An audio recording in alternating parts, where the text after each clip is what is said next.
Ang dami na namang nabulabog for today, ang dami-dami na namang umeksena, ang dami na namang nagpakawala ng kung ano-anong chika tungkol kina Kim Chu and Paolo Avellino. Actually, kanina sa show namin ni Ray Pumalo, yung AMinin, talagang dinidiskusyon na namin yung dalawang birthday ni Kim Chu. Bakit nga ba dalawang birthday ni Kim Chu? Isang 19 at ngayon ang 29, di ba? So parang ang dami naguguluhan. Pero syempre, ayoko na kasi hindi ko naman siya naging topic ever since kay Kim Chu. Hindi ko siya natanong ever noon kahit nag-interviewan pa kami. But anyways, basta ang alam natin, masayang-masaya si Kim Chu. Hayaan na natin kung bakit. Explain naman niya. Baka feeling ko baka ako na lang hindi nakakaalam kung bakit. But anyways, ayun. So nakita naman natin sa video na ito, of course, ang surprise pa-birthday kay Kim Chu ng kanyang mga kasama over dinner ba ito. But anyways, ayun, syempre, kitang-kita, alam mo, ang saya-saya ni Kim Chu na makikita mo yung total happiness sa mukha niya. Wag na tayong magpanggap pa na alam natin ang lahat, di ba? Pero ngayon, nagre-register talaga sa mukha ni Kim Chu kung gaano siya kasaya. Kasi, di ba, ang daming bago na nangyayari sa buhay niya ngayon. Siya, of course, di ba, ngayon lang yata nangyari sa kanya na may world tour siya na love team na tandem pa, world tour at sa Canada at America or America at Canada na birthday niya pa, di ba? Usually, di ba, siguro kasi nga, sino na makakapagsabi na magkakaroon siya ng world tour at kasama niya pa ang kanyang boyfriend na si Paolo Avellino. So, ayun na yung tawag natin. Tawag na rin naman ng marami. Ayun nga, of course, yan, yung may kasama ka. Iba rin kasi yung may kasama kang mahal mo, mga mahal mo sa buhay na nag-celebrate ka ng birthday. Of course, nag-celebrate na si Kim Chu dati sa bahay. Yan, yung mga ganyang party. But eto, this time, iba kasi, very intimate. Alam mo yung kaya parang feel niya yung kaganapan. Eto na naman kasi, dami-dami na namang basher, di ba? May mga nagsulputan na naman na kahol.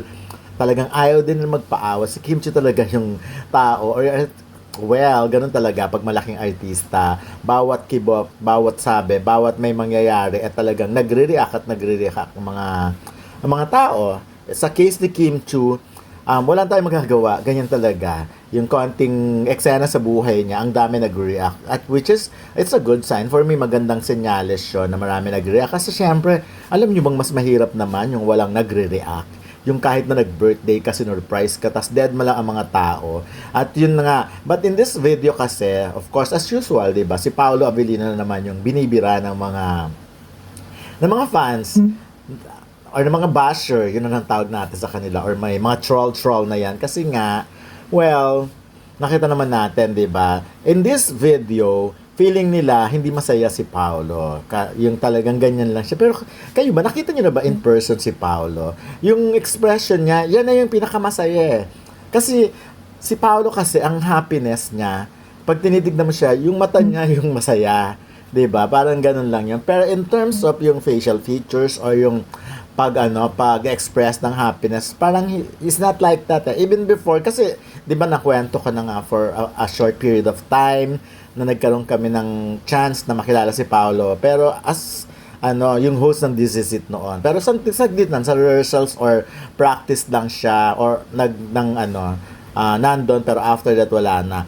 Pero yun nga, 'di ba? So laging pinipilit, gustong-gusto nilang makita yung personality ng ibang tao kay Paolo, which is hindi naman tama kasi kung gano'n ang magiging basehan natin, wala nang identity ang ayan, katulad niyan, yung smile na yan, for them, kala nila, hindi masaya. Pero ganyan lang talaga siya kumilos eh. Ganyan lang talaga siya, yung very minimal ang kanyang movement, diba? So, ano bang gusto nyo, yung mga basher? Ano ba talaga ang bet nyong makita kay Paolo? Yung every time, halimbawa yung ganyan, parang ala Luis Manzano or Robbie Domingo, yung ganun ba siya dapat? Yung masayang-masaya, nagsasayaw, yung kung anik-anik na mga joke. Hindi yun eh. Hindi siya ganun eh. Kanya-kanya tayo ng personality, no? Kaya that's why si Paolo ay magaling na artista. Kasi nga, nasa niya eh. Kumbaga, ninanamnam niya talaga yung, kumbaga, yan yung personality. Kaya siya magaling na artista. Kasi, ang dami niyang pwedeng gawin, di ba? Ang dami niyang kumbaga, yan yung tinatawag nilang introvert, di ba? Nasa loob lang talaga sila. Tapos, pero pag in times na kailangan, doon lumalabas. Of course, Kaya wag nang pagbasihan na kaya siya parang hindi naman daw nakasmile, hindi masaya. Anyways, mabuti na lang ang Kim Paulandia, always ready to yung ano yun, yung resbakan, yung mga tumitirya, bumibira sa Kim Pao. Talagang sinunog agad nila yung kung sino mang nagsasabi ng ganito about Paolo, na ganyan-ganyan, na very OA daw si Kim Chu, na parang si Kim Chu lang ang masaya, na kaya siya hindi raw mag-gets ni Kim Chu, na parang yung ganyan ka-OA niya, tapos parang hindi bet ni Paolo. Yun nga actually yung ganyang reaction ni Kim Chu, parang yun ang mas bet na bet ni Paolo sa kanya. Yung talagang nabubuhay ang paligid. Alam ko, yung ganun, kasi syempre, minsan talaga, yung anong meron ka, ang hinahanap mo yung wala ka, di ba? At yun ang nakikita kay Paolo, magkaiba. Kaya naman wag nang ipilit. Basta ako nakikita ko, very happy si Kim Chu, very colorful ang kanyang buhay ngayong etong birthday niya, makulay, punong-puno ng pag-ibig. Maraming fans ang natutuwa kapag nakikita nilang masaya at makulay ang birthday celebration ni Kim Chu, lalo na kapag ramdam ang pagmamahal mula sa pamilya, kaibigan at supporters. Kapag sinabing puno ng pag-ibig, hindi lang ito tungkol sa engranding selebrasyon, kundi sa genuine na saya, suporta at appreciation na ipinapakita ng mga taong malapit sa kanya. Isa rin sa mga dahilan kung bakit maraming tao ang humahanga kay Kim ay dahil kahit matagal na siya sa industriya, nananatili siyang approachable, cheerful at grateful sa blessings na natatanggap niya. Sa bawat birthday niya, mapapansin na hindi lang fans ang nagdiriwang kundi pati mga kasamahan niya sa showbiz na talagang nagpapakita ng suporta at pagmamahal. Kaya lalong kinikilig at na-excite ang mga supporters kapag may sweet moments, surprises, o heartfelt messages para sa kanya.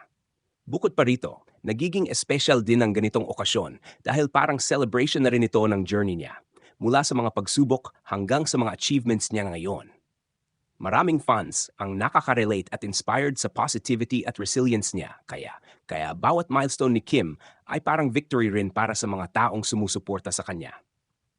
At syempre, kapag may mga kumakalat na photos at videos ng birthday celebration, hindi nawawala ang excitement ng fans sa mga interactions niya sa ibang celebrities, lalo na kay Paolo Avellino. Kahit simpleng tinginan, ngitian, o pagiging present sa special occasion, mabilis itong napapansin ng netizens at nagiging usap-usapan online. Sa kabuuan, magandang makita na si Kim Chu ay napapalibutan ng mga taong totoong nagmamahal at sumusuporta sa kanya. Ang ganitong klaseng selebrasyon ay hindi lang tungkol sa party, kundi tungkol sa gratitude, happiness, at mga taong nagbibigay kulay sa buhay niya. Ang ganitong balita tungkol kay Kim Chu ay nagbibigay ng positive vibes sa maraming tao, lalo na sa mga fans na matagal nang sumusuporta sa kanya. Kapag nakikita ng publiko na masaya, puno ng pagmamahal at napapalibutan siya ng mga taong mahalaga sa kanyang birthday, nagiging inspirasyon din ito sa iba na pahalagahan ang relationships at mga simpleng masasayang moments sa buhay. Maganda ring makita na sa kabila ng tagal niya sa industriya at maraming pinagdaanan, nananatili siyang grounded at appreciative sa mga taong sumusuporta sa kanya. Maraming celebrities ang nagkakaroon ng engranding celebrations, pero iba pa rin kapag ramdam ng tao na genuine ang saya at pagmamahalan sa isang okasyon. Kaya siguro maraming netizens ang naantig o kinikilig sa mga videos at pictures mula sa birthday celebration niya. Isa rin sa napapansin ng fans ay kung paano nagiging simbolo si Kim ng positivity at resilience. Hindi lingid sa publiko na dumaan din siya sa iba't ibang challenges sa career at personal life, pero patuloy siyang bumabangon at nagpapakita ng magandang attitude. Kaya bawat milestone at celebration niya ay parang celebration na rin ng kanyang growth bilang artista at bilang tao. At siyempre, hindi mawawala ang excitement ng supporters pagdating sa mga special na interactions niya kay Paolo Avellino. Kahit simpleng presence lang o sweet moments sa event, sapat na iyon para kiligin at maging masaya ang kanilang fandom. Nakakadagdag iyon sa saya at kulay ng buong celebration. Sa kabuuan, ang balitang ito ay isang magandang paalala na ang tunay na halaga ng birthday ay hindi lang nasa bonggang handaan, kundi nasa pagmamahal, suporta, at masasayang alaala kasama ang mga importanteng tao sa buhay. Ang balitang tungkol sa makulay at punong-puno ng pag-ibig na birthday celebration ni Kim Chu ay talagang nakakatuwang pag-usapan dahil hindi lang ito simpleng celebrity party, kundi isang selebrasyon ng kanyang journey, tagumpay at mga taong tunay na nagmamahal sa kanya. Kapag nakikita ng publiko na masaya ang isang artista na matagal nang nagbibigay aliw at inspirasyon sa maraming tao, parang nakahawa rin ang positivity na dala nito. Sa totoo lang, isa si Kim sa mga personalidad sa showbiz na maraming pinagdaanan bago marating ang estado niya ngayon. Mula sa pagiging isang simpleng probinsyana na nangarap lang noon hanggang sa maging isa sa pinakasikat at pinakaminamahal na artista sa bansa, makikita mo talaga ang sipag, tiyaga at determinasyon niya. Kaya kapag may mga espesyal na okasyon tulad ng birthday niya, marami ring fans ang nakakaramdam na parang proud sila sa lahat ng achievements at blessings na natatanggap niya ngayon. Napakagandang tingnan na sa kanyang celebration.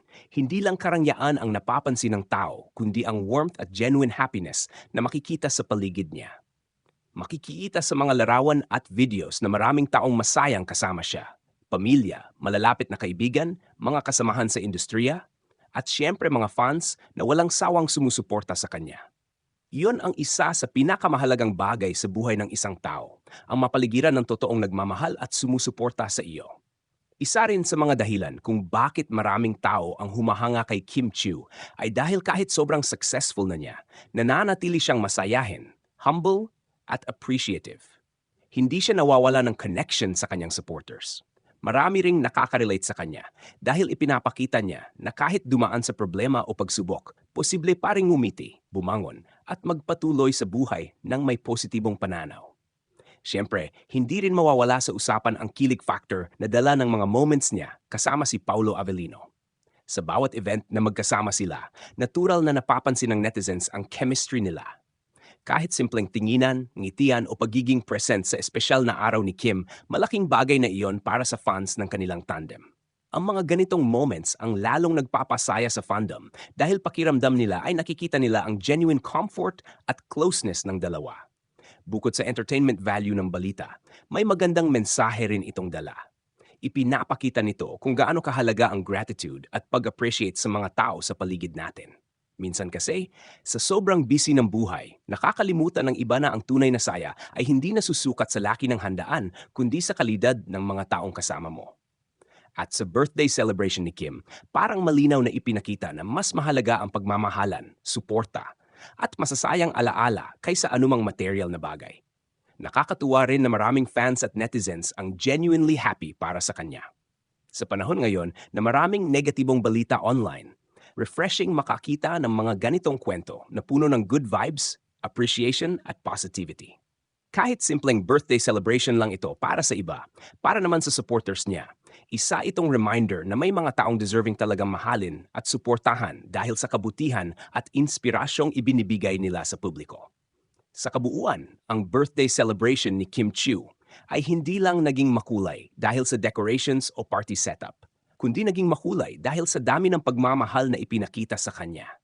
At iyon marahil ang pinakamagandang regalo na maaring matanggap ng isang tao, ang maramdaman na mahalaga siya, appreciated siya, at maraming taong tunay na masaya para sa kanya. Marami pang pwedeng maidagdag sa balitang ito tungkol sa birthday celebration ni Kim Chiu dahil hindi lang ito simpleng selebrasyon, kundi isa ring patunay kung gaano siya kamahal ng mga tao sa paligid niya at ng kanyang fans. Isa sa mga kapansin-pansin sa mga ganitong okasyon ay kung paano nagiging emotional at meaningful ang bawat simpleng gesture mula sa mga taong malapit sa kanya. Kahit isang simpleng greeting, surprise, o presence lang sa event, malaking bagay na iyon para sa mga supporters na sumusubaybay sa kanya. Maaari ring idagdag na habang tumatagal si Kim sa industriya, lalo niyang napapatunayan na hindi lang siya sikat dahil sa talento, kundi dahil din sa magandang relasyon niya sa mga tao. Marami kasing celebrities na sumisikat, pero hindi lahat ay nananatiling malapit sa publiko at sa kanilang supporters.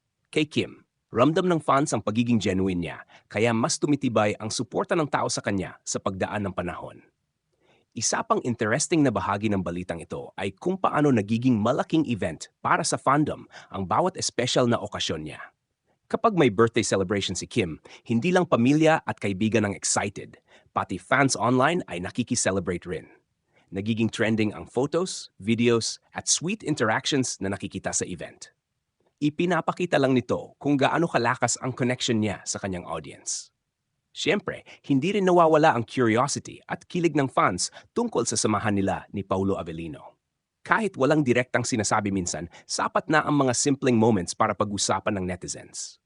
Ang chemistry nilang dalawa ay isa talaga sa mga dahilan kung bakit mas lalong nagiging exciting ang mga ganitong events para sa supporters nila. Maari ding tingnan ang balitang ito bilang simbolo ng personal growth ni Kim. Habang dumarami ang blessings at achievements niya, mas lalo ring nakikita ng publiko ang confidence, happiness, at maturity niya bilang tao.